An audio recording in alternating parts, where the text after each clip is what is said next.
Hi friends, అందరికీ నమస్కారం. నేనైతే ఈవినింగ్ మా తోట దగ్గరకైతే వచ్చాను. ఇదైతే మిరపకాయల తోటండి. ఈ తోటలో అయితే పచ్చిమిరపకాయలు దొరుకుతాయి, పండు మిరపకాయలైతే దొరుకుతాయి. ఈ వీడియోలో అయితే మనం కూరలకు వేసుకునే మిరప్పొడి ఎలా తయారు చేసుకోవాలో అయితే చూపిచ్చేస్తాను.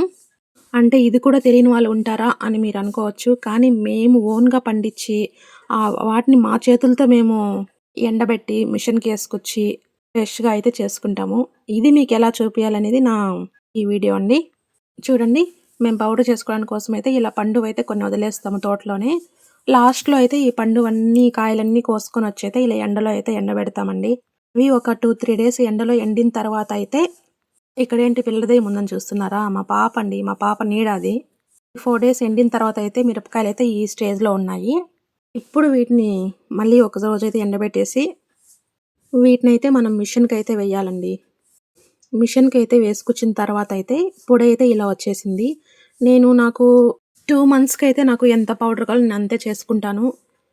నేను ఎక్కువైతే స్టాక్‌లో అయితే పెట్టనండి. ఎందుకంటే మాకు ఫ్రెష్‌గా దొరుకుతాయి కాబట్టి నేను ఫ్రెష్‌గా అయితే చేసుకుంటాను. ఎక్కువ రోజులు స్టాక్‌లో పెడితే అయితే టేస్ట్ చేంజ్ అయిపోతుంది కారం పొడైతే. సో, ఇదండి ఇవాల్టి వీడియో. నచ్చితే ఒక లైక్ ఇవ్వండి. Please subscribe.